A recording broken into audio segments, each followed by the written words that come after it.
मित्रांनो, सध्या एक चर्चा चालू आहे आणि आम्हाला इतके फोन मेसेज येतात ना, आता एचडीएफसी बँकेची काही गडबड झाली का? ही तर ऍक्च्युली टॉप 10 मधली कंपनी आहे आणि एक बातमीनं जवळपास 1.6 लाख कोटींचं नुकसान केलंय. आता प्रश्न पडेल, ह्या एचडीएफसी बँकेमध्ये नक्की चाललंय काय आणि हा शेअर अजून दबावात काय? आता हा प्रश्न मला बऱ्याच लोकांनी बऱ्याच ठिकाणी विचारला किंवा बऱ्याच जणांची चर्चा पाहिली. समजून घ्या क्विक मध्ये. 18 मार्च 2026 रोजी बँकेचे चेअरमन म्हणजे अतनु चक्रवर्ती होते आणि डायरेक्ट राजीनामा दिला. आता आणि राजीनामा देताना कारण दिलं असं की बँकेतील काही गोष्टी माझ्या व्हॅल्यू आणि इथिक्सशी जुळत नाहीत. आता हा मेन गेम इथे झालाय, पण त्यांनी नेमकी काय चूक आहे ना हेच सांगितलं नाही याच्यामध्ये.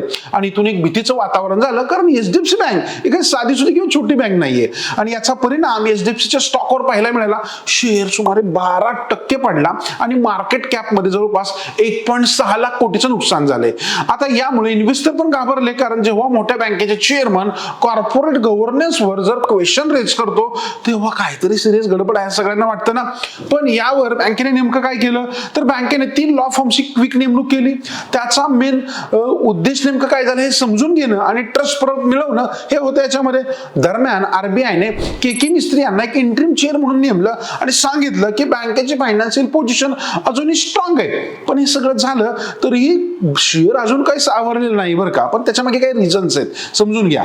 तर महत्वाची गोष्ट म्हणजे काय, जो काही रिपोर्ट काढायला दिलाय ना तो अजून आलेला नाहीये, त्यामुळे थोडी अनसर्टिनिटी आली आहे. एफआयज ऑलरेडी विकतायत. टेक्निकल कन्सोलिडेशनमुळे शेअर एकाच रेंजमध्ये अडकलाय, कारण ट्रम्प तात्या तिकडे इराण सोबत धुमाकूळ घालतोय. बँकिंग सेक्टरवर या सगळ्यांमुळे इनडायरेक्टली प्रेशर आलंय.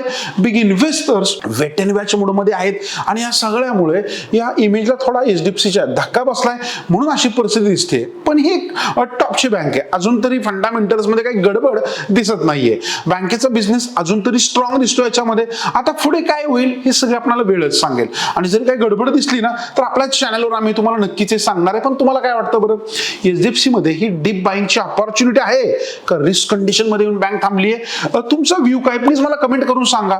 आणि लक्षात ठेवा, अशा इंटरेस्टिंग माहिती जाणून घेण्यासाठी ना आपल्या चॅनलला क्विकली सबस्क्राईब करा आणि जास्तीत जास्त लोकांपर्यंत शेअर करा, कारण आम्ही ते साध्या सोप्या भाषेत आणि आपल्या फक्त मराठीमध्ये माहिती देण्याचा प्रयत्न करत असतो. धन्यवाद.